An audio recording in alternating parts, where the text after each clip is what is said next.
let's go back and make sure it lines up with the Word of God. And if it doesn't line up with the Word of God, there's something wrong. We shouldn't be afraid for people to question the Word of God. A guy at work told me, he said, I've been told not to question everything about the Bible. I said, why not? I said, if you question it and what you've been taught is truth, you can't come against it, can you? But if it's not truth, you'll find that it doesn't line up with the Word of God. And when you're in a church where they tell you, don't question me, you just believe everything I say, you know what? There's probably something wrong with what they're teaching. They don't want you to search out the Scriptures and find the error of what they're teaching. Just listen to what we teach you.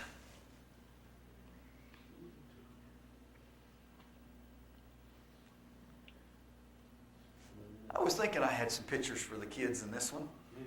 We hadn't come across it yet, but there it is. Some people have some wild ideas on who the mother of harlots is. But I want you to know it was the old covenant church, and the Bible clearly teaches that it was the Jews that Jesus was speaking to that day 2,000 years ago. What about the kings of the earth? Brother Price, could you read Revelation chapter 17, verses 1 and 2?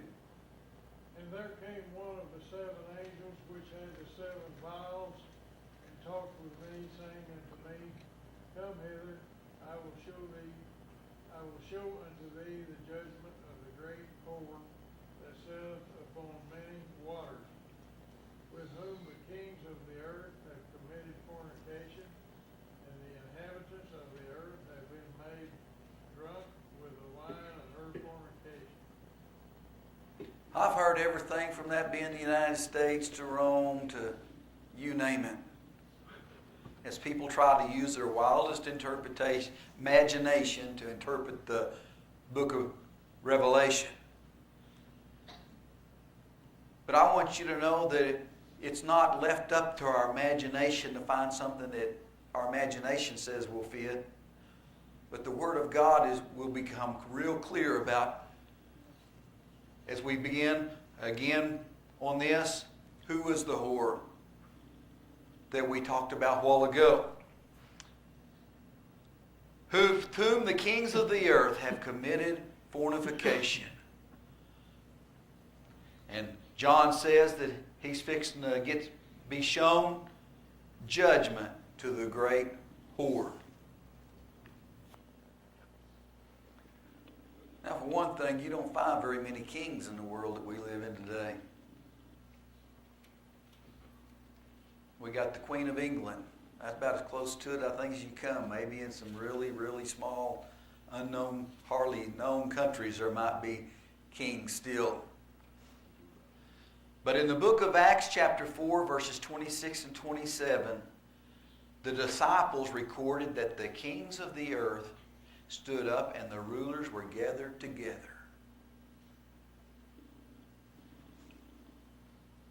Both Herod, Pontius Pilate, with the Gentiles and the people of Israel were gathered together. All the people with the kings of the earth. John said, the great whore that sat upon many waters, with whom the kings of the earth have committed fornication.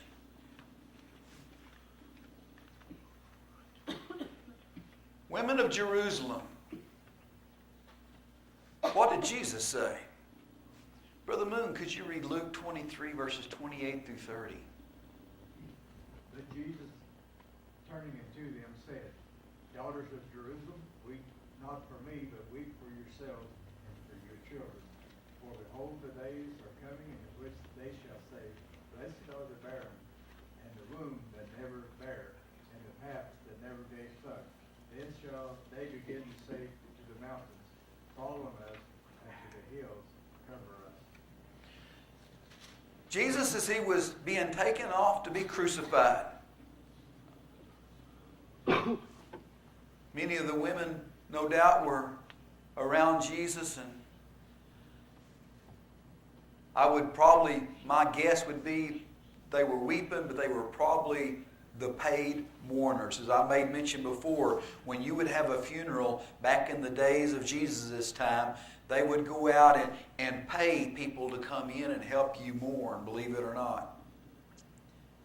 If a funeral is not sad enough already, can you imagine going out and paying about 50 more people to come in and to help you moan and cry over the loss of your loved one? Brother Andy, that had to be comforting. That had to be comforting.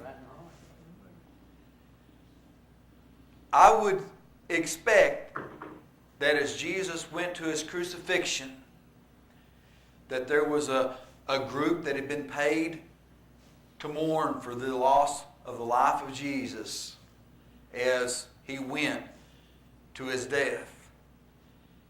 And Jesus stops and tells them, said, "Daughters of Jerusalem, don't weep for me, but weep for yourselves and for your children." Again, I remind you, they said whenever they crucified Christ, "Let his blood be upon us and our children." And now Jesus is telling them, weep for yourselves and your children. Not your great-grandchildren and all your descendants. But they asked that this come upon them and their children. And guess what? It was going to come upon them and their children. Brother Price, you fixing to raise your hand? I was thinking about saying something, all right. When they said, "Let his blood be upon us and upon our children," I was going to say, and brother, it was. And it was. It looked like you was thinking about saying something, but just wasn't quite going to know if you wanted to get it up or not. You're exactly right. Sometimes I don't see stuff, and then sometimes I do. He told them, he said, "Then you're going to say, for the mountains fall on us and for the hills to cover us." You have probably heard your futurist preachers as they begin to try to put all this into our future. They'll run to the hills and the mountains and cry, "Let the hills and the mountains fall upon us." But this isn't who, people in our future is not who Jesus said was going to say this.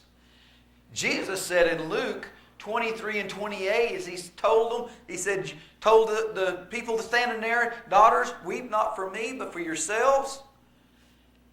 He said, you're going to go to the mountains and say, "Fall on us," and to the hills, "Cover us." Brother Moon? I can't get my thought going now and listen to you.